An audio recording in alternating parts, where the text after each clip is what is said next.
মানে একদম আব্বু এখানে বসা থাকে, নিচে এরকম বসে, আব্বু প্লিজ আপনার মেয়েটাকে আমাকে দেন, প্লিজ দেন, আমার অনেক পছন্দ হয়েছে, আমি ওকে অনেক ভালো রাখবো। আমি জানি না আপনার মতো আমি ভালো রাখতে পারবো কিনা, কিন্তু আমি এতটুকু জানি আমি শিফাকে যেই ভালোবাসবো আমার মতো করে কেউ ভালোবাসবে না। আসসালামু আলাইকুম প্রিয় দর্শক এবং শ্রোতা, আল্লাহ সর্বাবস্থায় আমাদের সবার মঙ্গল করুন সেই দোয়া এবং শুভকামনা জানিয়ে শুরু করছি লাইফের একটি এপিসোড। যারা আমাদের অনুষ্ঠানে আসতে চান দয়া করে আমাদেরকে ফোন করবেন। আমাদের ফোন নম্বর হচ্ছে 09639888877। এছাড়া আমাদেরকে চাইলে মেইলও করতে পারেন, যেমন আজকের আমাদের অতিথি যিনি আছেন তিনি কিন্তু আমাদেরকে মেইল করেছিলেন। আমাদের মেইল অ্যাড্রেসটি হচ্ছে sharemystory24@gmail.com। আমাদের ভিডিওর কোনাতে এই দুটো মেইল অ্যাড্রেস এবং ফোন নাম্বার দেয়া আছে এবং আপনারা চাইলে এটা টুকে নিতে পারেন। তো আমি কথা বাড়াচ্ছি না, চলুন একটু জানার চেষ্টা করি কে রয়েছে আমার সঙ্গে। আপনার নামটা একটু বলেন প্রথমে। জি, আমার নাম হচ্ছে সানজিদ আক্তারি এবং আমার ডাক নাম হচ্ছে Shifa Chowdhury. Shifa is a very good name, কোনো সন্দেহ নাই। শিফা মানে তো আরোগ্য, it's an Arabic name, right? Okay. Shifa, বয়স বলতে কোনো সমস্যা? না, আমার বয়স এখন বর্তমানে 25। এবং আপনি এসছেন চট্টগ্রাম থেকে? হ্যাঁ, চট্টগ্রাম। শিফা, আপনার জন্ম জেলা? আমার জন্ম ঢাকাতে, আর আমার বাবার বাড়ি হচ্ছে নোয়াখালী, বাট ওখানে কখনো যাওয়া হয়নি। ঢাকাতে জন্ম, চট্টগ্রামে থাকছেন সিচুয়েশনালি, এবং আপনি হচ্ছে আপনার 25 বছরের জীবনের গল্প নিয়ে আজকে আমাদের সামনে এসেছেন। শুরু করেন। আমার বাবারা প্রায় 5-6 ভাই বোন, তাদের মধ্যে শুধুমাত্র আমার বাবাই ফাইট করে পড়াশোনা করেছে, বাকিরা কেউ ওইরকম পড়াশোনা করাতে চেয়েছে, করেনি। ওকে। আমার দাদি অনেক আগে মারা গিয়েছিল, আমার দাদা আবার আরেকটা বিয়ে করেছিল। আমার বাবা খুব পরিবার থেকে এই বিষয়টা নিয়ে যখন খুব মনোমালিন্য হয়, নিজে ক্লাস 9-এ সে বাড়ি ছেড়ে চলে যায়, ঢাকায় চলে আসে। ওই নোয়াখালী থেকে আমার বাবার তখন ঢাকায় চলে আসা। এসে আমার বাবা একটা ট্রাভেল এজেন্সির একজন পিয়ন হিসেবে তখন জবে ঢুকে। যে মালিক ছিলেন তার একটা ফ্যাক্স করতে হবে, খুব ইমার্জেন্সি ছিল। তখন আমার বাবাকে বলেছিল যে সাইদ, তুমি পত্রিকাটা এখান থেকে নিয়ে আসো, তুমি কি পড়াশোনা করতে পারবো? বলছে হ্যাঁ আমি পারি। বলে তুমি কি ফ্যাক্স করতে পারবে? বলে হ্যাঁ আমি পারি। তো তখন উনি অনেক আশ্চর্য হয় যে উনার অফিসে একজন পিয়ন, ও কিভাবে এত কিছু পারে। তো বলে তুমি আমাকে একটু ইংলিশ বলে শোনাও তো। তো আমার বাবা তখন অনর্গল ইংলিশ পড়ে। তখন বলে তুমি কিসে পড়ো? বলতেছে আমি 9-এ পড়ি। যখন জানে তখন দেখে যে আর্থিকভাবে আমার বাবা খুব অসচ্ছলতায় ভুগছে। তো ওই সময় আমার বাবার যে বস থাকে উনি বলে যে তুমি কি পড়বা, আমি যদি তোমার দায়িত্ব নিই? বলছে হ্যাঁ স্যার পড়বো। তো তখন ওই সময় আমার বাবাকে নটরডেম কলেজে ভর্তি করে। সিরিয়াসলি? রাইট। কত সালের গল্প? ওই সালটা আসলে আমার অনেক পরে, কি মুক্তিযুদ্ধের আগে না পরের? হ্যাঁ, মুক্তিযুদ্ধে পরে। ওকে, ফাইন। তখন নটরডেম কলেজের নাইট শিফট ছিল। ওকে। নাইট শিফটে আমার বাবা পড়াশোনা করতো, সারাদিন অফিস করতো, ওভাবে পড়াশোনা করতো। এইভাবে আমার বাবার যিনি বস ছিলেন, তো উনি আবার ওনার ফ্যামিলি সবাইকে নিয়ে আমেরিকায় সেটেল হয়ে যাবে, এখানে আর বিজনেসটা করবে না।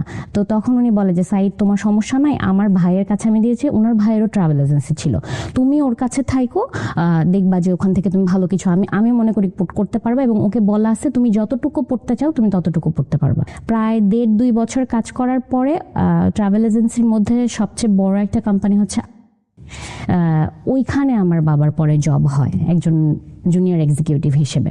1.5-2 বছর থাকার পরে আমার বাবা একটা ভালো পজিশনে চলে যায়, তার নিজের একটা আলাদা একটা সার্কেল হয়, সে অনেক ভালো করতে থাকে। তো ওই সময় আমার বাবা আর কি বিয়ে করে ফেলে, এবং তারপরে আমার বাবা মায়ের বিয়ের 1 বছরের মাথায় আমি চলে আসি। তো যখন আমার ভাই হয় 2005 সালে, তখন আমার বাবার ব্যবসায় এতটা ভালো হয় যে যেটা কল্পনার বাইরে। উনি এটা শুরু করে কিভাবে? বিকজ উনি তো কর্মচারী ছিল। হ্যাঁ, কর্মচারী ছিল, কিন্তু ট্রাভেল এজেন্সি ব্যবসাটা হচ্ছে, এটা তো ভিসা প্রসেসিং এর ব্যাপারগুলো, সো এখানে অতটা ক্যাপিটাল লাগে না। না, ওরকম ক্যাপিটাল লাগে না। বাট যেহেতু স্টুডেন্ট ভিসা, এখন যেমন হচ্ছে বিভিন্ন কাউন্সেলিং হচ্ছে কোম্পানিগুলো ছিল, এগুলো তো তখন ছিল না। তখন তো মানুষ হাতে হাতে ব্যবসা করতো, একটা সার্কেল করে ফেলতো, তো একটা অ্যামাউন্ট থাকতো যে ঠিক আছে আমি স্টুডেন্ট ভিসার জন্য আমি এটা করে দিচ্ছি, আমি সব প্রসেসিং করে দিব, হলে আমাকে এটা দিতে হবে। আচ্ছা আচ্ছা। এভাবে অনেক ক্যাপিটাল চলে। আপনার সঙ্গে আপনার ভাইয়ের বয়সের ডিফারেন্স কত? প্রায় 4.5 বছর।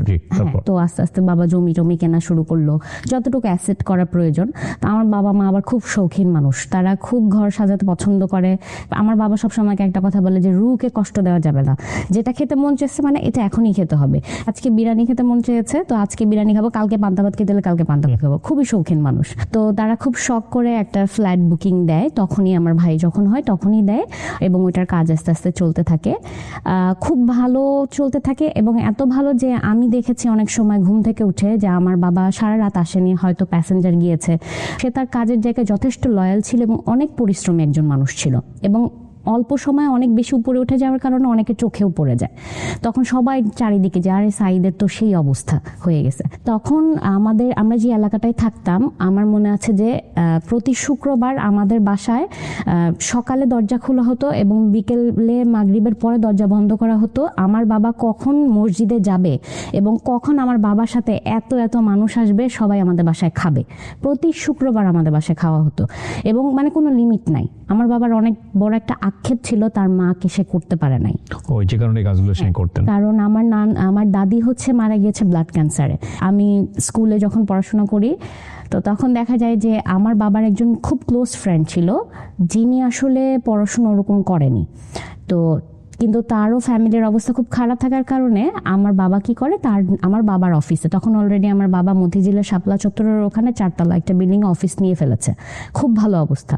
তো তখন আমার বাবার অফিসে একজন অ্যাসিস্ট্যান্ট হিসেবে আমার বাবা তার ফ্রেন্ডকে জব দেয়, এবং সে সবসময় বলতো যে আমি সাঈদকে অলওয়েজ ফলো করি, আমার ভালো লাগে, ও যা করে আমি ওর মতো হতে চাই, আমার বাবার ফ্রেন্ড এটা বলতো। তো সেও দেখা যায় যে 1.5-2 বছরের মাথায় তারও লাইন হয়ে যায়, তো সেও এই ব্যবসার ঘুমোর যখন বুঝে যায় তখন সে বলে যে না, আমি তোর সাথে থাকবো না, আমি আমার মতো বিজনেস করবো। 2012 সালে আমরা আমাদের ফ্ল্যাটে উঠি। ফ্ল্যাটে ওঠার কথা ছিল 2009 সালে। 3 বছর যাবত আমার মা আর বাবা তারা শৌখিনতার বসে বিভিন্ন জায়গা থেকে বিভিন্ন জিনিস কালেক্ট করে করে একটু করে পুরো ফ্ল্যাট সাজিয়েছে। 12 সালে হঠাৎ করে আমার বাবা খুব ডিপ্রেশনে থাকে, প্রায় দেখতাম যে সে মানে ঠিক মতো কারোর সাথে কথা বলতো না, তার ফেস ধরে আছে, অফিস থেকে খুব মেজাজ গরম করে আসছে। তো আমার আম্মু যখন জিজ্ঞেস করে যে কি হয়েছে আমাকে বলো, তো বল না, ব্যবসার ব্যাপার তুমি বুঝবা না। তা এরকম করে প্রায় 1.5-2 মাস যায়। আম্মু দেখে যে না, বাবার মধ্যে অনেক চেঞ্জ আসতেছে, মানে খুব উগ্র মেজাজ হয়ে যাচ্ছে, খুব টেনশনে থাকছে, সিগারেটের উপর সিগারেট খাচ্ছে, মানে কারোর সাথে কথা বলছে না, আম্মু কিছু জিজ্ঞেস করতে আসলে ধমকের উপর ধমক দিচ্ছে। তো একটা পর্যায়ে আম্মু দেখে যে আসলে ডে বাই ডে এই জিনিসগুলো বেশি হচ্ছে, এবং আমাদের বাসায় দেখা যেত যে 2-3 লাখ টাকা এমনি ক্যাশ ফেলে রাখতো, বিপদে আপদে লাগতে পারে এটার জন্য। তো একটা দিন এরকম হয় যে আব্বু অফিসে চলে যায়, সকালে আব্বু আম্মুকে ফোন দিয়ে বলে শিফান আম্মু তো বাসায় কত আছে 2-2.5 লাখের মতো। কেন? তো আমার বাবাকে আমার মা হচ্ছে অন্ধবিশ্বাস করতো, কারণ আমার বাবা মা হচ্ছে পছন্দ করে বিয়ে করে, এবং আমার মায়ের ফ্যামিলিতেও আমার মাকে আসলে ওইভাবে তখন মেনে নেয়নি দেখে আমার মার আসলে বাবা ছাড়া আর কেউ ছিল না, এবং অসম্ভব ভালোবাসতো দুইজনকে। তাদের লাভ স্টোরি শুনে আমি বড় হয়েছি। তো তখন যেটা হয় যে আম্মু বলে কেন লাগবে, তো বলে হ্যাঁ তুমি একটু পাঠাও তো, মানে আব্বুর অ্যাসিস্ট্যান্টকে পাঠায়, তো আব্বুর জন্য টাকাটা পাঠায় দেয়। তো আম্মু নর্মালি জানে যে এরকম অনেক সময় হতো যে আব্বু টাকা চাইতো, আবার এনে সেটা ফিল আপ করে রাখতো। তো অনেকদিন হয়ে যায় আব্বু আর কোনো টাকা ফিল আপ করে না। তো তখন হচ্ছে আমি পিএসসি পরীক্ষা দিয়েছি ক্লাস 5-এ। তো আম্মু তখন একদিন হঠাৎ করে বাবাকে প্রশ্ন করে যে তুমি তো টাকা দিলা না আমাকে, টাকা কোথায়? তো তখন আব্বু রেগে যায়, হ্যাঁ তুমি আমার কাছে টাকার হিসাব চাচ্ছ কেন? আমি কি টাকা না দিয়ে থাকি? দিব, কয়দিন পরে দিব। তো আব্বুর কিছু অ্যাক্টিভিটিস আম্মু বুঝতে পারে যে তো সামথিং ইজ রং। তখন খোঁজ খবর নেওয়া শুরু করে। খোঁজ খবর নিতে পরে আম্মু জানতে পারে যে আমার আব্বুর যে ক্লোজ ফ্রেন্ডটা যিনি ছিলেন, তো ওনার সুবাদে তো আরো অনেক ফ্রেন্ড সার্কেল হয়েছে ব্যবসা করতে, যে ওখানে সবাই ব্যবসায়ী মানুষ। তো আব্বুকে কেউ একজন কোনো একটা বারে নিয়ে গিয়েছিল যেখানে আর কি জুয়া খেলা হয়। আমার বাবার কোনো বদভ্যাস নেই, শুধু সিগারেট খাওয়া ছাড়া, এবং সে এই জিনিসগুলো কখনো ছুঁয়েও দেখে না, কখনো তার এগুলোতে ছিল না। সে প্রচন্ড পরিশ্রমী মানুষ, সকালে যেত, রাতে আসতো, এসে ঘুমিয়ে যেত, এবং এতটা ভালো অবস্থা ছিল আমি দেখেছি অনেক সময় ঘুম থেকে উঠে আমার বাবা আমাদের বালিশের নিচে এরকম বান্ডিল টাকা রাখতো।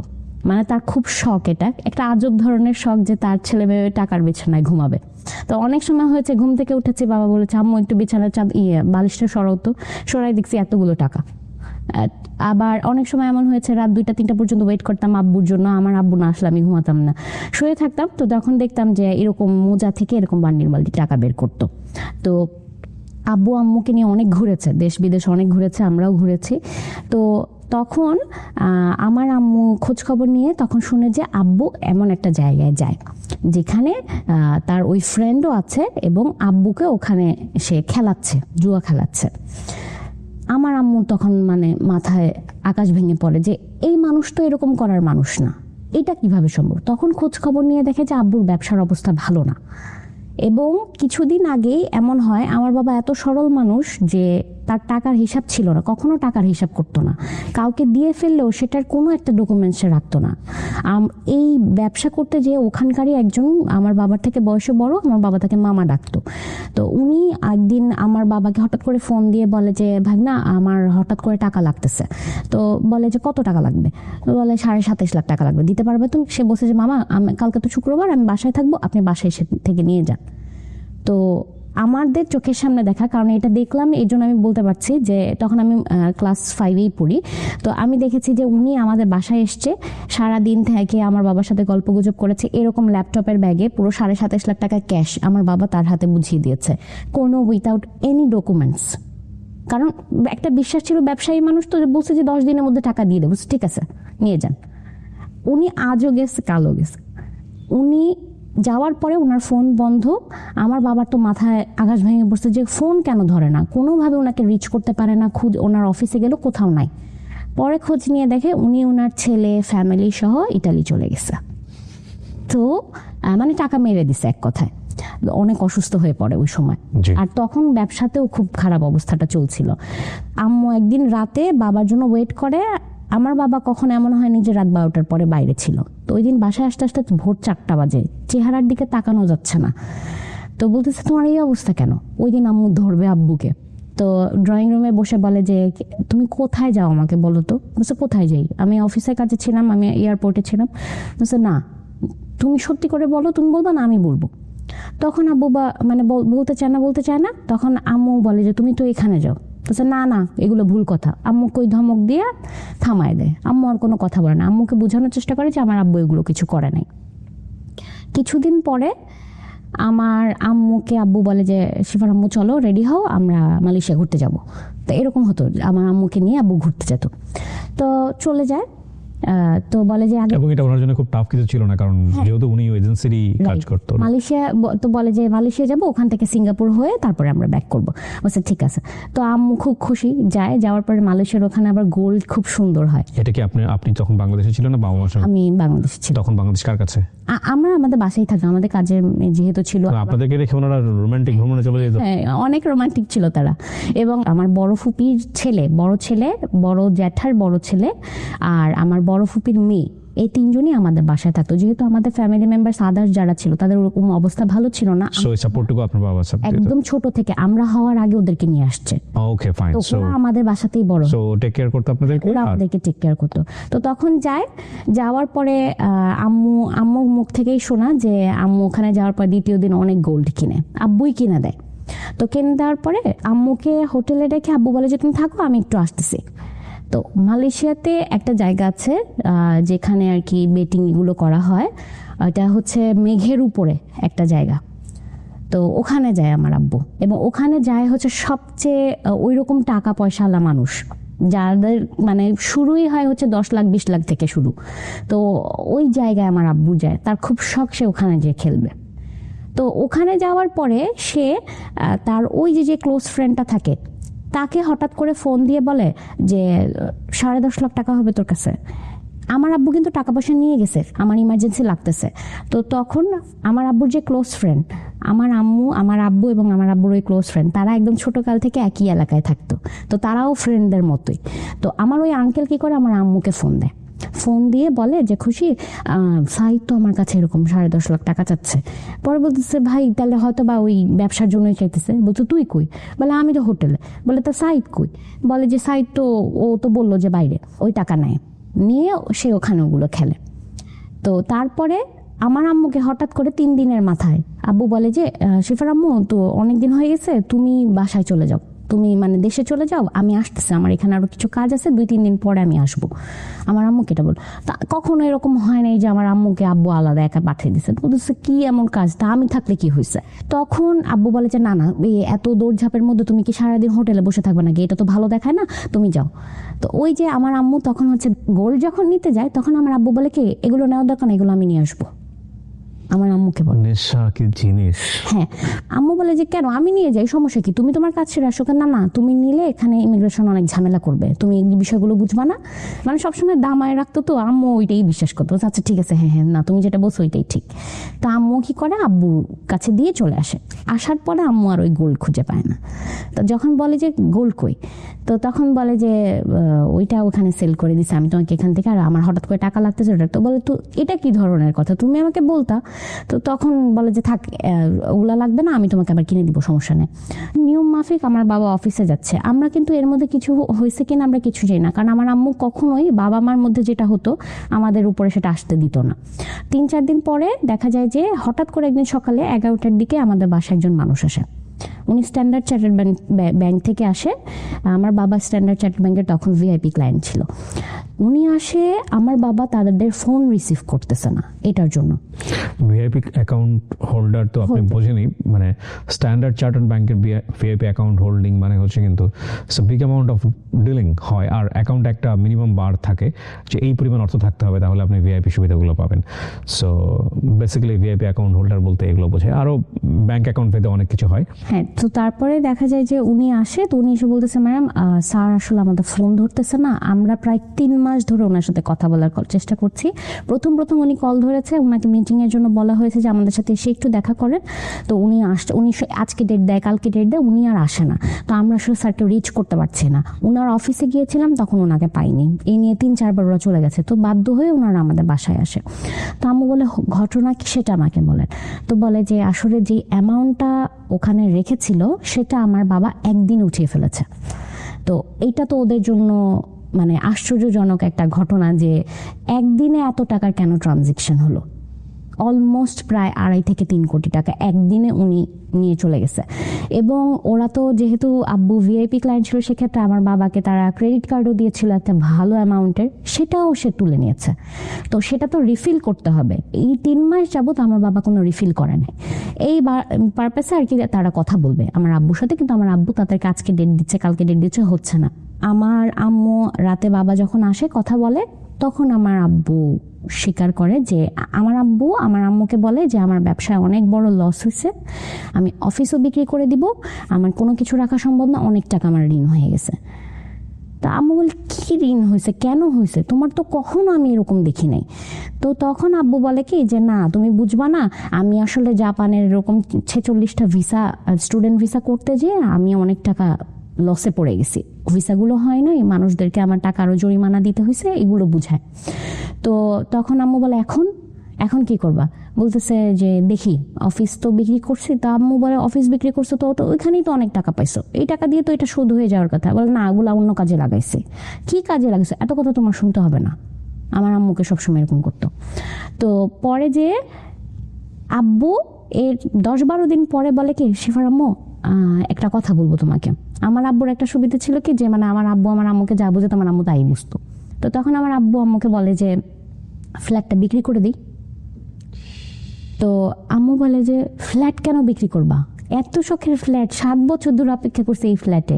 এবং আমাদের যে ফ্ল্যাটটা ছিল ওই অ্যাপার্টমেন্টে শুধুমাত্র একটাই এত সুন্দর ফ্ল্যাট ছিল, আশেপাশের থেকে মানুষরা দেখতে আসতো যে, এবং ওখানে মানে যে ল্যান্ডটা যাদের ছিল আর কি, তো তারাও তো ওই অ্যাপার্টমেন্টে তাদেরও তো কিছু ফ্ল্যাট পেয়েছিল, ওরা থাকতো।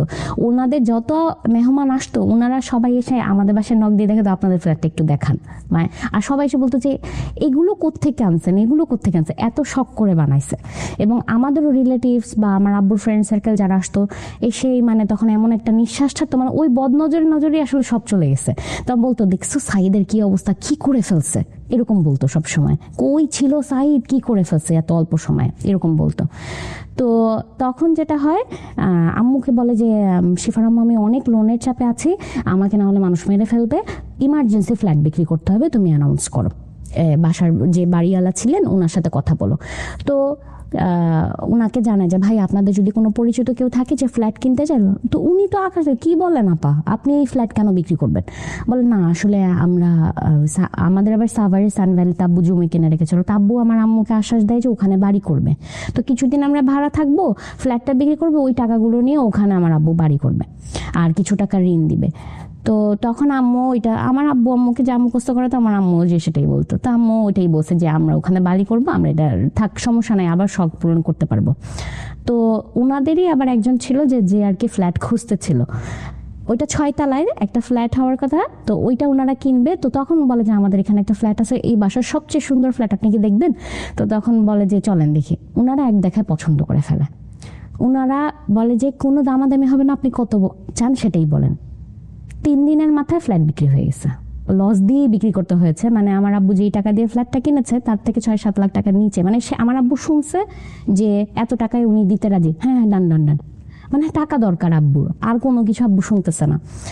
তো টাকা নিয়ে বলে এত টাকা তো বাসায় রাখা যাবে না, ব্যাংকে রেখে দাও।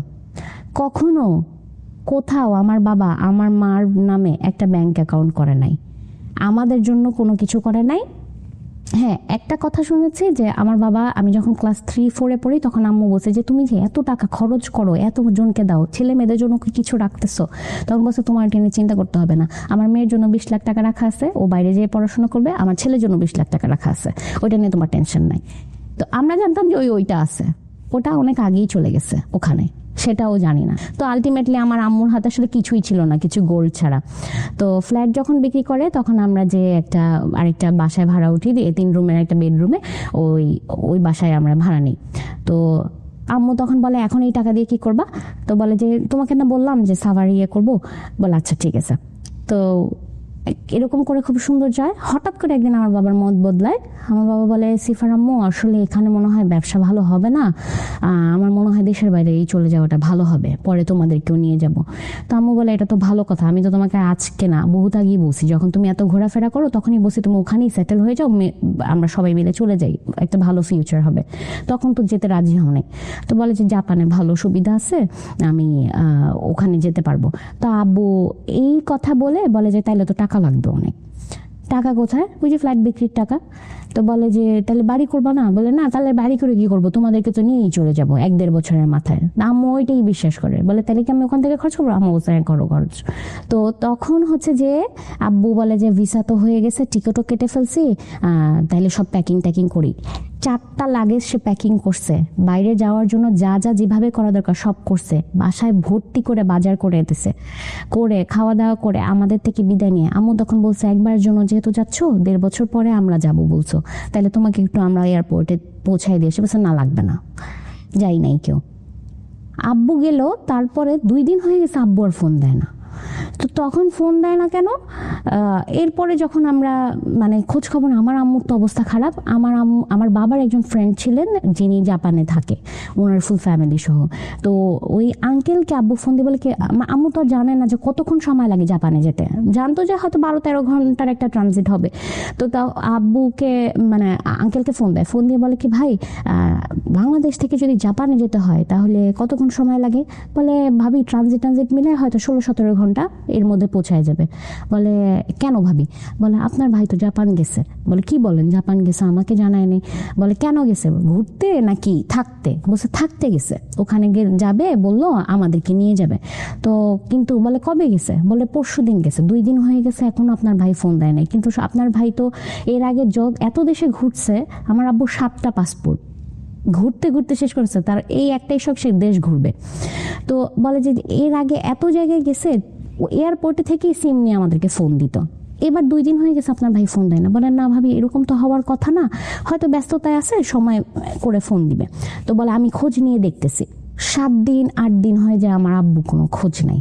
আমার আম্মুর অবস্থা খারাপ, আমাদের অবস্থা খারাপ, আমার আব্বু কোথায় আমরা জানি না। এমন কোনো মানুষ নাই যার কাছ থেকে খোঁজ নিতে পারবো যে আসলে আব্বু কি আছে নাকি আব্বু নাই পৃথিবীতে, সেটাও জানতেছি না। আমার আম্মুরা 2 বোন, আমার আম্মুর বড় বোন আসে। তো আমার খালু যিনি থাকে, উনি একদিন গুলশানের ওই দিক দিয়ে যাওয়ার সময় আমার আব্বুকে মনে হয় দেখছে লাগে। আমার খালু রাস্তার এই পাশ আর ওই পাশ, তো এক ঝলক দেখছে, আমার খালু এসে বলে যে আমি সাইদকে দেখছি। আম্মু এটা বিশ্বাস করে না, বলে কি বলেন আপনি এগুলো? বলে না আমি দেখছি এবং ও আমাকে দেখছে, ও আমাকে দেখার সাথে সাথে এখান থেকে সরে গেছে। এখন কথা তো মিলে না, আমরা তো জানি যে জাপান গেছে, সে এখানে কি করে তাহলে?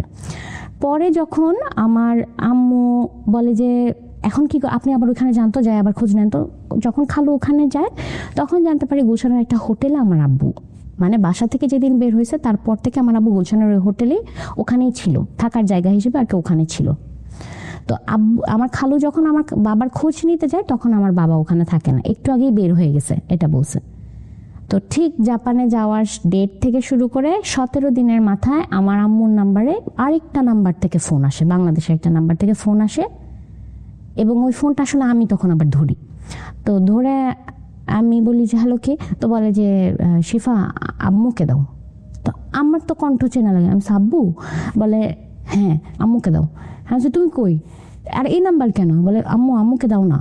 তা আম্মুকে দেয়, তখন আমার আব্বু মানে এক কথায় আসামে সারেন্ডার করে যেরকম ওরকম, যে শিফার আম্মু তুমি আমাকে মাফ করে দাও, আমি সব শেষ করে ফেলছি, আমার আসারও জায়গা নাই, আমি আসলে জাপান যাইনি, আমি কি মুখ নিয়ে দেখাবো, আমি আসলে সব টাকা নষ্ট করে ফেলছি। কিসে নষ্ট করছো? তখন বলে যে আমি একজনের পাল্লায় পড়ে আমার ব্যবসা খুব খারাপ যাচ্ছিল, আমার কাছে মনে হয়েছে এত কষ্ট করে পরিশ্রম করে এত টাকা ইনকাম করি, যেই কষ্ট এটা তো 2-3 মিনিটে এত টাকা চলে আসে, এই চিন্তা করে খালি টাকা ঢালছি। প্রথমে কিছু টাকা পাইছি, তখন এরপরে মনে হয়েছে তাইলে এখন থেকে তো এটাই ভালো, সারাদিন কাজ না করে যদি 2-3 ঘন্টা কাজ এখানে খেলাধুলা করে যদি এই অবস্থা হয়, এত লাখ লাখ টাকা ইনকাম করে তাহলে তো এখানেই টাকা ঢালা ভালো। কিন্তু এরপরে দেখি যে খালি টাকা চলে যায়, ওই টাকা উঠাইতে যে খালি টাকা ঢালছি, এটা করতে করতে আমি সব খোয়াই ফেলছি। আম্মু বলে তুমি কি ফ্ল্যাটের টাকা এগুলো এইখানে দিছো? এরপরে আব্বু স্বীকার করে। তো আম্মু তারপরে বলে তুমি ঠিক আছো? তো বলে যে হ্যাঁ আমি ঠিক আছি, কিন্তু আমি আজকে 3 দিন ধরে খাওয়া দাওয়া করি না, আমার কাছে টাকা নাই।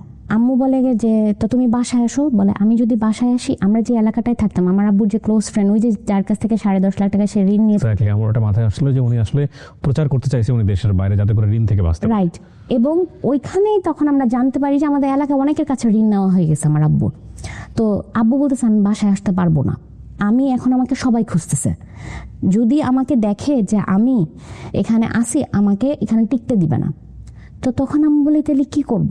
তুমি বাসায় আসো, আগে হাজির তো হও, আমি তো তোমাকে আগে দেখি তুমি কোন অবস্থায় আছো, তোমরা কি আমার সাথে থাকতে চাও? এটা বলছে। তো আম্মু বলছে কেন তোমার সাথে থাকবো না তো কার সাথে থাকবো, যা হবে হিসাব পরে, আগে তুমি আসো।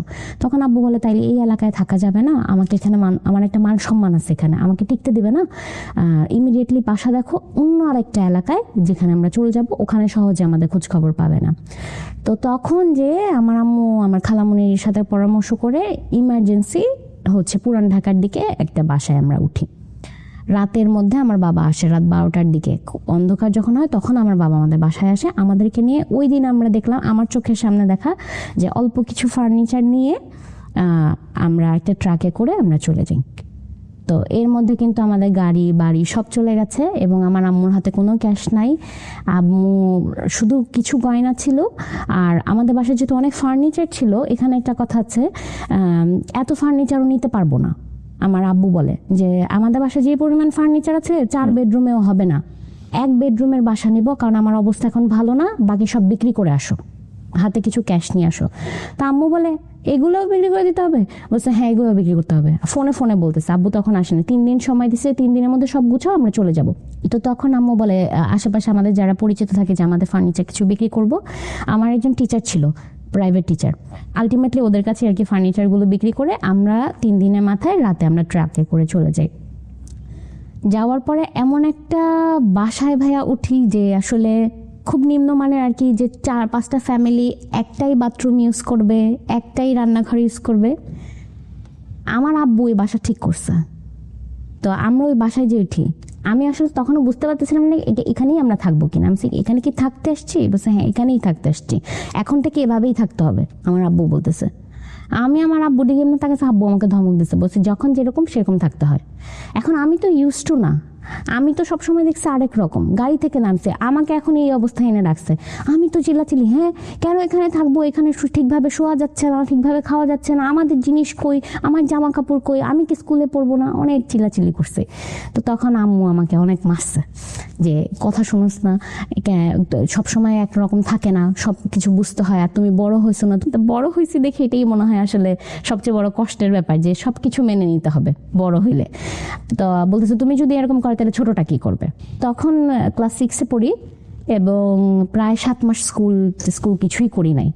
তো তখন অনেক কষ্টেই দিন কাটতেছিল এবং আমার আব্বু তখন কোনো কাজ পাচ্ছিল না, কারণ আমার আব্বু আসলে এমন মেসাকার একটা অবস্থা করে ফেলছে যে তার বিজনেসের যে পজিশনটা, ওখানে যাওয়ার মতো কোনো অবস্থা সে রাখেনি, এত ঋণ করছে।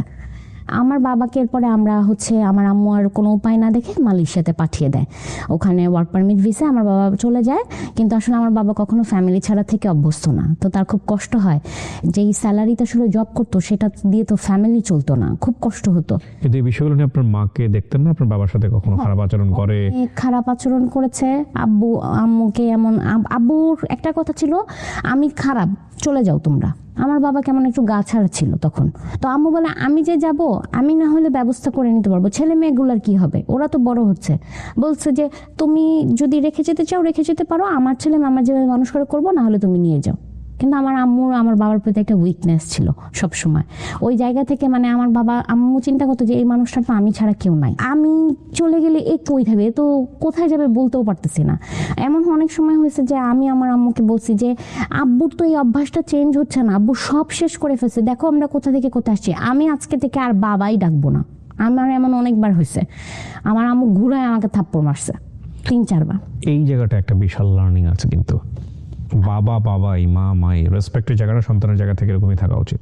আমার আম্মু বলেছে যে তোমার বাবার সাথে কি হয়েছে সেটা আমি বুঝবো, তুমি কেন বাবা ডাকবা না, তোমার সাথে কিছু করছে? আমি বলছি না। বলে তাহলে তুমি কেন বাবা ডাকবা না, একদম মুখ চুপ করে রাখো।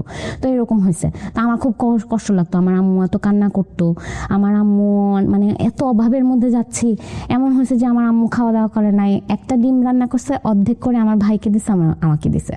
তো ওই মোমেন্টগুলো মানে আমি খাবো না, চোখ দিয়ে পানি পড়বো, যে এরকম তো কখনো দেখি নাই। তো একটা নর্মাল একটা স্কুলে ভর্তি হই আমি, ওখানে আমার 7-8 শেষ হয়, জিএসসিটা কমপ্লিট করি এবং জিএসসিতে আমি গোল্ডেন জিপিএ 5 পাই। তো আমার আম্মু আবার পড়াশোনা নিয়ে খুব স্ট্রিক্ট ছিল। তো আব্বু তখন মালয়েশিয়ায়, আমার ভাই বড় হচ্ছে, ও ক্লাস 4 পড়ে, দুজনকেই ভর্তি দেওয়া হয়। ক্লাস 10 পর্যন্ত আমার আম্মু প্রত্যেকটা জায়গায় আমাকে নিয়ে আসছে। কোনো ফ্রেন্ডের বাসায় যেতে পারি নাই, কোনো ক্লাস পার্টি কখনো আমি অ্যাটেন্ড করতে পারি নাই, করা লাগবে না, খুব এদিকে খুব মানে স্ট্রিক্ট ছিল। তো ক্লাস 10-এ যখন আমি আসলে এসএসসি পরীক্ষা দিই, আমার একটু রেজাল্ট খারাপ হয়, 4.98 আসে। বাবা কি তখনও মালয়েশিয়াতে? বাবা তখনও মালয়েশিয়াতে। আমি ক্লাস 10 কমপ্লিট করি এবং তারপরে আমার বাবা আসে যখন আমি আর কি কলেজে ভর্তি হই। তো তখন একটু অবস্থা ঠিক হয় আমাদের, এবং ওই জায়গা থেকে এর মধ্যে আমরা 2-3 বার আরো বাসা চেঞ্জ করেছি, একটু একটু করে আবার ভালো অবস্থায় গিয়েছি। তো তখন যে একটা মোটামুটি একটা লেভেলে আসে, আব্বু আবার এসে এখানে এখন কাজ তো করতে হবে, ওখানেও থাকতে পারছে না, ভালো লাগে না ফ্যামিলি ছাড়া। তো তখন বলে যে ওই আবারও সেই মতিঝিলে যায়, মানুষদের সাথে মেশার চেষ্টা করে, মাফ টাফ চায় যে থাক ভাই আমাকে মাফ করে দেন, আমি ভুল করছি, এখন আমাকে কাজ না করতে দিলে তো আমি আপনাদের টাকা দিতে পারবো না, কাজ করতে দেন, আমি টাকা ফেরত দিয়ে দিব। তো অনেকেই তখন আমার আব্বুকে সাপোর্ট করে এবং একটু একটু করে আবার আমার আব্বু আবার সেই ট্রাভেল এজেন্সির বিজনেসে মুভ অন করে। আমার পরিবারের যে আত্মীয় স্বজনগুলো ছিল, এই যে আমার ক্লাস 6 থেকে ক্লাস 4 পর্যন্ত যে জার্নিটা 4-5 বছরের, ভুলেও একটা মানুষ একবারের জন্য আমাদেরকে ফোন দিয়ে জিজ্ঞেস করে নাই তোমরা কেমন আছো। এবং ওই যে আব্বুর ক্লোজ ফ্রেন্ড, আমার আম্মুর এত ক্লোজ ফ্রেন্ড, কখনো কেউ আমাদেরকে দেখতেও আসে নাই, যে ওরা যে এত বছর এখানে ছিল ওরা কেমন আছে, বাচ্চাগুলো কেমন আছে, কখনো দেখতে আসে নাই। এমন হয়েছে যে খুব খারাপ সময় গেছে, আমার আম্মু এমন কিছু মানুষের কাছে টাকা ধার চাইছে কিছু কিছু সময়, যে জানে যে বলা লাগবে না, এর আগেই দিয়ে দিবে, কিন্তু ওই মানুষগুলো এত বাজেভাবে রেসপন্স করছে আমার আম্মুকে, যে আমার আম্মু মানে মুখ কোথায় লুকাবে, মানে আমার আব্বুকে নিয়ে এত বাজে কথা বলছে। তা এরকম অনেকবার হয়েছে। তো মানুষ তখন আর কি চেনা হয়ে গেছে, যে যখন মানুষ বিপদে পড়ে কেউ সাথে থাকে না, আর যারা তখন ওই মধ্যে থাকে তারাই তোমার প্রকৃত বন্ধু। আমি ইন্টারে যখন পড়াশোনা করি, এই প্রথম আমার আম্মু আমাকে বলে যে ঠিক আছে, এখন থেকে তুমি একা যাতায়াত করবা, তুমি বড় হয়েছো, তুমি বুঝো, আমি তোমাকে বিশ্বাস করি, আমি জানি যে তুমি ইনশাল্লাহ এমন কোনো কিছু করবা না। এবং আমি তো আসলে জগৎ চিনি আমার মাকে দিয়ে, এর আগ পর্যন্ত রাস্তায় যে হাঁটতে গেলেও আমি ভয় পেতাম তখন। এমন তো নতুন নতুন আমার কলেজে যাওয়া, ক্লাস করছি, রেজাল্ট ভালো হচ্ছে, সব দিকই ঠিকঠাক আছে। আমার আম্মু সবসময় আমাকে নিয়ে অনেক এক্সপেকটেশন রাখতো, এখনো রাখে যে আমি লাইফে অনেক ভালো কিছু করব। আর আমার গায়ের রং একটু কালো ছিল দেখে অনেক সময় অনেকে এটাও বলছে যে আপনার মেয়ে তো আমার এরকম সুন্দরও না, আপনার মেয়ে গায়ের রঙও কালো, পড়াশোনাই ভালো হইলে হবে, সব দিকেই ভালো হইতে হয়, না হলে তো মেয়েকে ভালো জায়গায় বিয়েও দিতে পারবেন না। আমি যখন ইন্টার পড়তে থাকি তখন আর কি আমি একটা পার্ট টাইম একটা জবে আমি ঢুকি ইন্টারের সময়। এটা হচ্ছে একটা ফাউন্ডেশন টাইপের, বাচ্চাদের ফাউন্ডেশন, ওখানে বাচ্চাদেরকে পড়ানো যেত।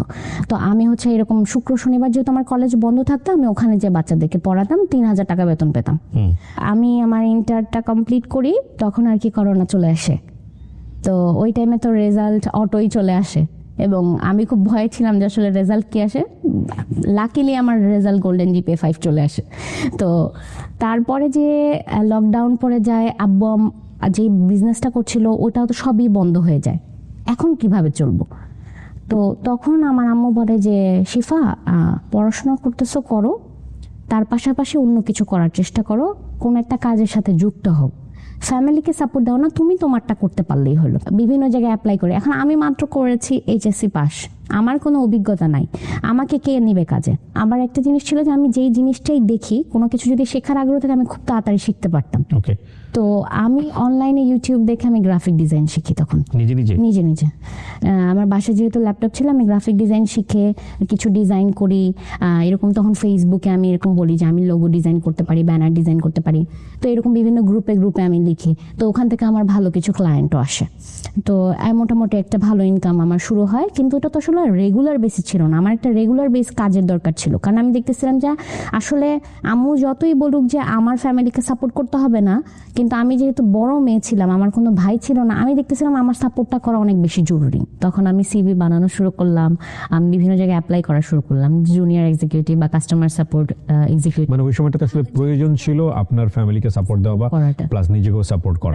বাবার ওই সামর্থ্যটুকু ছিল না। হ্যাঁ, কারণ আসলে সব কুলিয়ে উঠতে পারছিল না, সবকিছু বন্ধ, লকডাউন, কোথায় যাব, কি করব। আর করোনা শেষ। আপনি তখন ইন্টার পাস করেছেন না করবেন? ইন্টার পাস করেছেন। ওকে, জি। করে অলরেডি আমি তখন ভার্সিটিতে ভর্তি হয়েছি, বাংলাদেশ ইউনিভার্সিটিতে আর্কিটেকচার ডিপার্টমেন্টে। তো তখন আমি নিজেও পড়ছিলাম, তার পাশাপাশি হচ্ছে ওই অনলাইনে আর কি গ্রাফিক ডিজাইনে কিছু কাজ করছিলাম। এবং ওখান থেকে আর কি অ্যাপ্লাই করতে করতে অনেকগুলো অ্যাপ্লাই করার পরে একটা জায়গায় আমার আর কি জব হয়। এবং আলটিমেটলি মানে হয়তো বা ফরচুনেটলি আমার একটা ভালো জায়গায় জব হয়ে যায়, যেটা আসলে আমার ওই সময় আমার এডুকেশনাল ব্যাকগ্রাউন্ড অনুযায়ী যতটুকু পাওয়ার দরকার ছিল সেটা যেতে অনেক বেশি। আমি একটা ইন্ডাস্ট্রিয়াল মেশিনারিজ কোম্পানিতে, ওখানে আমার হচ্ছে সিনিয়র এক্সিকিউটিভ হিসেবে জব হয় সেলস অ্যান্ড মার্কেটিংয়ে। তো তখন আমি ওখানে কাজ করতে থাকি। তো ওখানে মেইনলি হচ্ছে বেসিক স্যালারির পাশাপাশি আবার কমিশন বেসডও ছিল। সেল করতে পারলে একটা ভালো কমিশন যেহেতু ইন্ডাস্ট্রিয়াল মেশিনারি, সো কমিশনটা ওইরকম একটা ভালো অ্যামাউন্ট ছিল। তো আলটিমেটলি ওই পারপাসে তখন আমার অনেকের সাথে পরিচয় হয় কাজের জায়গায়। আমরা বেসিক্যালি যে ফার্মাসিউটিক্যাল কোম্পানিগুলো আছে ওখানে আর কি মেশিন সাপ্লাই দিতাম। তো ওখানে অনেকের সাথে তখন আমার পরিচয় হয়েছে। এর মধ্যে জিসকা ফার্মাসিউটিক্যালে ওখানে আমার খুব ভালো একটা বন্ডিং হয়েছে। ওখানে জব করতে থাকি এবং আমার ফ্যামিলিকে দেখা যায় আমি সাপোর্ট করি। তারপরে কিছুদিন পরে আমার যখন ভালো লাগে আমি আবার একটা জবে সুইচ করি। লাইফ নিয়ে তখন এত বেশি ফ্রাস্ট্রেটেড ছিলাম, পড়াশোনা তারপরে নিজের জব হ্যান্ডেল করতে হচ্ছিল। 22 সালে লাস্টের দিকে আমার বাবা স্ট্রোক করে, ব্রেন স্ট্রোক করে। আমরা সাথে সাথে ডাক্তারের কাছে নিয়ে যাই, তখন বলে যে মাইনর স্ট্রোক, কিন্তু ঠিক 16 দিনের মাথায় আবার আরেকটা মেজর স্ট্রোক করে। এবং তখন আমার আব্বু এক কথায় বলতে গেলে বেডেই পড়ে যায়, কিন্তু প্যারালাইজ হয়নি, তার ব্যাকবোনে প্রবলেম হয়েছিল। তো ওইভাবে আসলে কাজ টাজ করতে পারছিল না। তো আমি তখন আমার বাবাকে বলি যে আমি তো অনেক ভালো হ্যান্ডসাম অ্যামাউন্ট, একটা ফ্যামিলি চালানোর জন্য যতটুকু দরকার তার চেয়ে তো অনেকটা বেশি আমার অলরেডি ইনকাম চলে আসছে। তো আমি যেহেতু পারছি আমি করি, তুমি টেনশন করো না। আমার আব্বুর জন্য আসলে আমাদের এই অবস্থা, এটা সে মেনে নিতে পারে না, স্টিল নাও এখনো মেনে নিতে পারে না। এই মানে অপরাধ বোধে ভুগে যে তার জন্য তার সন্তানরা সাফার করতেছে। আমি যেখানে জব করতাম, তো ওখানে 1.5 মাস যাওয়ার পরে একদিন আর কি আমার অফিসে আর কি আমাদের ব্রাঞ্চে আসে একজন। তো উনি হচ্ছে আরেকটা ব্রাঞ্চের ম্যানেজার থাকে, উনি আবার তখন ওখানে নতুন জয়েন করেছে, ওনার আগে আমি জয়েন করেছি। তো উনি যখন আসার পরে পরিচয় হয়, লোকটা দেখতে আর কি একটু জাপানিজ টাইপের লাগে আমার কাছে, মানে একটু চাকমার মতো ফর্সা একজন লোক, মানে আমার ভালো লাগে নাই। তো উনি এসে খুব হাম্বল ভাবে ওনার প্রেজেন্টেশনটা দিচ্ছে যে আমার নাম এটা, আমি এইগুলো করেছি। আমি ওনাকে পাত্তাও দিইনি, মানে হ্যাঁ আসছি, উনিও তো আমাদের মতো একজন কলিগ, তো বুঝছি তো উনি ম্যানেজার, তো কি হয়েছে, তো যাক গেল। তো যেটা হয় যে ওই দিন বিকেলবেলা আমরা অফিসের নিচে যখন আমরা চা খেতে যাই, তখন ওখানে উনি থাকে। তো উনি কি করে, চায়ের বিলটা দেয়। আমার এটা মেজাজ খারাপ হয়ে যায়, মানে উনি হ্যাঁ উনি আমাদের সাথে কোনো কথা বলে না। আমার সাথে আমার আরো 2জন কলিগ ছিল, মেয়ে কলিগ ছিল, আমরা চা খাই, টাকা দিতে নেই। তখন মামা বলে যে না, চায়ের টাকা দেওয়া হয়ে গেছে। কে দিল চায়ের টাকা? মামা দিছে। আমার কাছে মনে হচ্ছে লোকটা আমার দিকেই বারবার তাকাচ্ছে, তো আমি ইগনোর করে চলে গেছি। তো পরের দিন আমরা আরেক কলিগকে নিয়ে মজা করার ইয়েতে আমাদের আরেকজন কলিগ আবার ওনার ফেসবুক আইডি নিয়ে আসে। তো আমরা সবাই ওনাকে রিকোয়েস্ট পাঠাই। তো নতুন ম্যানেজার আসছে, এটা নিয়ে আর কি নিজেদের পার্সোনাল আর কি কমেডি করতেছিলাম যে লোকটা দেখতে জাপানিজের মতো, হ্যাঁ ওনার সাথে যদি তোকে বিয়ে দিয়ে অনেক মানাবে। তো এরকম মজা করতে করতে আমিও রিকোয়েস্ট পাঠাই, কিন্তু আমি কিন্তু কথা বলি নাই। তো উনি আমাকে বলে যে চায়ের ট্রিটটা কেমন ছিল। তো আমি বলছি যে হ্যাঁ, থ্যাঙ্কস ফর দ্য ট্রিট। আমি এটা বলি, বলে একটা কথা আছে। আমি জি বলেন। Will you marry me? কি বলে এগুলা? আমি আপনি আমাকে চেনেন? বলছে না, আমি আসলে সরাসরি আগে এটা বলছি কারণ আপনাকে দেখে মনে হয়েছে যে একেই আমি বিয়ে করব, এর জন্য আমি তো বিয়ের জন্য পাত্রী খুঁজতেছি। আর আপনার সাথে আমার পরিচয় হয়েছে, আপনি আমাকে দেখছেন গতকালকে, কিন্তু আমি আরো 15 দিন আগে আপনাকে দেখছি। কোথায় দেখছেন 15 দিন আগে? বলে আপনি যখন অফিসে উঠতেছিলেন তখন আমি ইন্টারভিউর জন্য আসছিলাম, এবং আপনাকে তখন দেখাতেই মনে হয়েছে যে এই মেয়েটাকেই আমি বিয়ে করব। এবং 15 দিন পরে উনি যখন জয়েন করে তখন আর কি আমার সাথে কথা হয়। তো আমি তখন বললাম যে আমি তো আপনাকে পছন্দ করি না, আপনি আমাকে চেনেন না, জানেন, আগে দেখেন, কথা বলেন, তারপরে। তো বলে সমস্যা নাই, আপনি সময় নেন, কথাবার্তা বলি, তবে করলে বিয়েই করব, এইটা ফাইনাল। আচ্ছা ঠিক আছে, দেখা যাবে। তো এরপরে এই মাঝে মধ্যে টুকটাক কথা হয়, কিন্তু আমি আসলে সত্যি কথা বলতে খুব ইগনোর করতাম, আমার কেন যেন ভালো লাগতো না। তো আমি সবসময় এটা ভাবতাম যে আমি যদি আসলে কোনো রিলেশনশিপে জড়িয়ে যাই বা আমি যদি বিয়ে করে ফেলি, তখন আমার ফ্যামিলিকে যদি আমি সাপোর্ট না করতে পারি, ওই ইন্টেনশন থেকে মানে একদম ঠিক করে রেখেছিলাম যে আমি পড়াশোনা শেষ করব, তারপরে যে আগে একটা ভালো পজিশনে যাব, তারপরে যে বিয়ে করব। তো আমি কথাগুলো ওনাকে জানাই যে দেখেন, আমার পক্ষে তো আসলে এখন বিয়ে করা সম্ভব না, আমার তো এখনো পড়াশোনা শেষ হয়নি।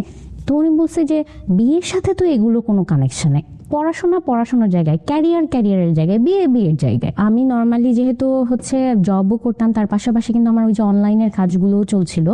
আমি আবার তখন আমার নতুন ক্লথিং বিজনেস শুরু করি 2023 সালে জানুয়ারিতে। তো আমার আসলে সবসময় ডিজাইনের প্রতি একটা ভালোবাসা কাজ করতো, যদিও আমি ডিজাইনের এডুকেশনাল ব্যাকগ্রাউন্ডের না। আমি দেশীয় ড্রেস নিয়ে কাজ করা শুরু করি তারপর, এবং দেখলাম যে মোটামুটি খুব ভালো একটা আমি রেসপন্স পাই। আমি 22,000 টাকা দিয়ে ব্যবসাটা শুরু করেছিলাম প্রথমে। আমার জবও চলছিল, বিজনেসও চলছিল। এর মধ্যে যখন উনি আমাকে বিয়ের প্রপোজাল দেয়, আমি আসলে বুঝতে পারছিলাম না যে আমি কি করব, মানে কি সিদ্ধান্ত নিলে আসলে আমার জন্য বেটার হবে। আমি যদি এই মুহূর্তে বিয়ে করি, তাহলে যদি সব বন্ধ হয়ে যায়, কারণ আশেপাশে তো অনেক খারাপ খবরও শুনি যে মানে বিয়ে করে সব জায়গা থেকে আলাদা করে দেয়। তো ভালোটা না আর মাথায় আসতেছিল না যে ভালোও তো হইতে পারে। তো আমি ওনাকে যখন সবকিছু বলি, উনি বলে যে আপনি সময় নেন, সমস্যা নেই। আমি বলছি যে ঠিক আছে, আমি দেখবো যে আপনি আমাকে ট্রাস্ট আনতে পারেন কিনা।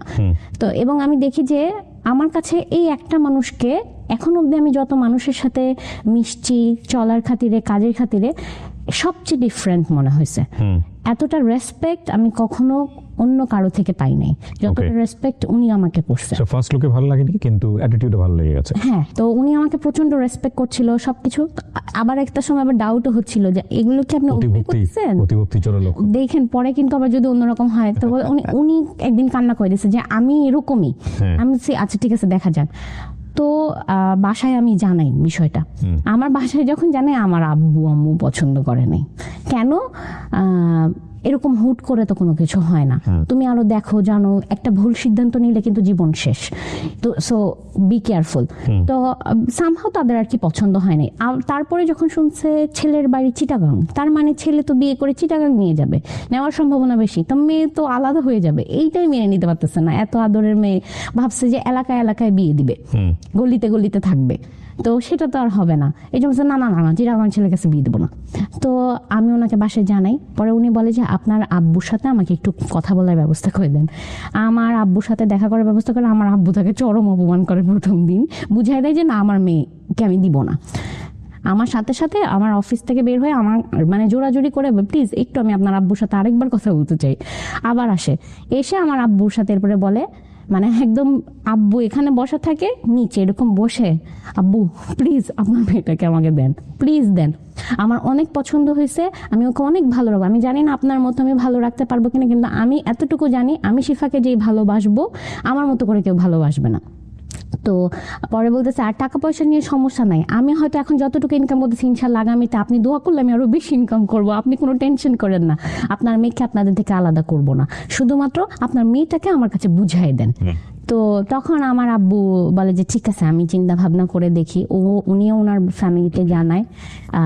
এর মধ্যে আমি এই যে আজকে আমার যে লুক, আমি পর্দা করার চেষ্টা করছি বা যেটা, এটা আমার হাজবেন্ডের মাধ্যমে। আমি আগে যেভাবে চলতাম আর এখন সেটা যারা আমাকে চেনে তারা দেখবে যে একদমই ডিফারেন্ট। সেটা আমার হাজবেন্ডকে খুশি করার জন্য আমি করিনি। আমার হাজবেন্ডের ফ্যামিলি একটু ওরকম ইসলামিক মাইন্ডেড, আপনি অ্যাকসেপ্ট করেছেন, রাইট? সে আমাকে এমন ভাবে এনভায়রনমেন্ট গুলো ক্রিয়েট করেছে যে আমি ফিল করেছি যে দুনিয়াতে আল্লাহ ছাড়া আর কেউ তোমার আপন না। আমি এটা ফিল করছি, এবং আমি এটা ফিল করছি যে আল্লাহর কাছে যেটা চাইলে পাওয়া যায়, আর কারো কাছে সেটা চাইলে পাওয়া যাবে না। মানুষের কাছে চাইলে অপমানিত হতে হবে, কিন্তু আল্লাহর কাছে চাইলে আল্লাহ 10টা দরজা খুলে দেয়। আলহামদুলিল্লাহ, আমি এটা সবসময় একদম গর্ব করে বলি, যেটা আমার হাজব্যান্ডের উসিলা হয়ে আসছি আমি, উনি আমাকে হেল্প করেছে। তো বিয়ে হয়ে গেল আপনাদের? আমি আসলে অনেক ফ্যামিলির এগেইনস্টে আমি একই বিয়ে করবো, কারণ আমি একটা সময় রিয়েলাইজ করছি যে this is the right person. তো তখন আমার কাছে মনে হচ্ছে যা কিছু হবে হবে, যাই এবার লাভ দেই। ইন্টারেস্টিং বিষয় বলি, পৃথিবীতে যে কোনো জিনিসই, প্রাণী হোক আর বস্তু হোক, প্রথমে যদি সেটা নেগেটিভ থাকে আপনার কাছে, লাইক ভালো লাগতেছে না, এরপরে যদি সেটা আপনার ভালো লাগে বিশেষ কোনো কারণে বুঝে শুনে, ওটা কিন্তু মারাত্মক ভালো লাগা হয়।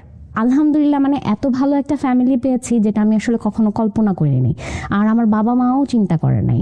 আর যেখানে আর কি আমাদের একটা স্ট্রাগল লাইফ গিয়েছে, তো তখন অনেক মানুষ বলছে যে মেয়েকে কিভাবে বিয়ে দিবে, কই যে পড়বে, কি করবে, সেখানে তো আমার আসলে সন্দেহটা আরো বেশি ছিল।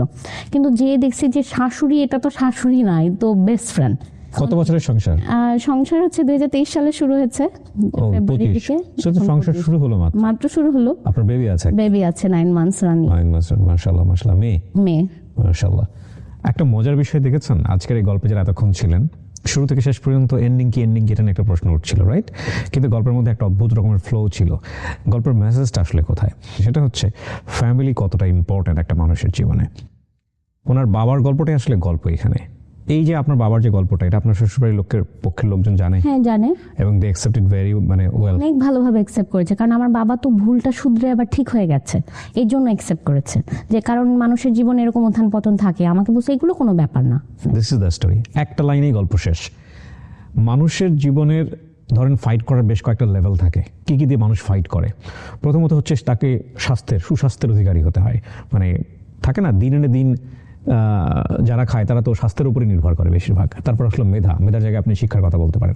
সব কিছু যখন একটার পর একটা ফেল করতে থাকে, তখন হচ্ছে লাস্টলি আমরা যদি বলি, যদিও এগুলো এভাবে লেয়ার করা থাকে না, তারপর আমরা বোঝানোর জন্য বলছি যে আসলে এই ইনস্টিটিউশনটা কতটা ইম্পর্টেন্ট। সেটা হচ্ছে ফ্যামিলি। সবাই দুনিয়া এক সাইড হয়ে গেছে, ফ্যামিলি আপনাকে অকুণ্ঠ সমর্থন দিয়ে যাবে। হ্যাঁ, শাসন করবে, বোঝাবে, বলবে, মতের বিরুদ্ধে যাবে, কিন্তু কখনো ছেড়ে দেবে না। দেখুন, ওনার বাবা যে অবস্থায় চলে গিয়েছিল, ওনার মা যদি ওনার বাবার প্রতি সে রেসপেক্টটা সবসময় না রাখতো, ভালোবাসার জায়গাটা যদি না থাকতো, শ্রদ্ধার জায়গাটা যদি সেখান থেকে বের হয়ে আসতো, তাহলে হয়তো এই ফ্যামিলিটা অন্যরকম একটা স্ক্যাটার্ড অবস্থায় চলে যেত। কিন্তু দিন শেষে তারা গিভ আপ করেনি, তারা রেসপেক্টের জায়গাটা ঠিক রেখেছে। এই গল্পের আরেকটা চমৎকার জায়গা ছিল, যখন ওর ভেতর থেকে ফিল করা শুরু করেছে যে আগের অবস্থা কি ছিল, এখনকার অবস্থা কেন বাবার জন্য এরকম হলো। সুতরাং বাবার সাথে ওর একটা অন্য ধরনের ইরেসপেক্ট একটা সম্পর্ক গ্রো করার সম্ভাবনা তৈরি হচ্ছিল। সেখানে ওর মা কিন্তু ফুল স্টপ দিয়ে দিয়েছে, না, বাবাকে রেসপেক্ট করতে হবে, বাবা মানে বাবা।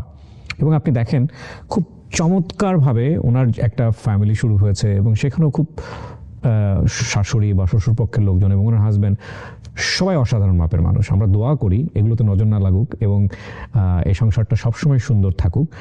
এবং আজকের এই গল্প থেকে আমাদের অনেক কিছু নেবার আছে।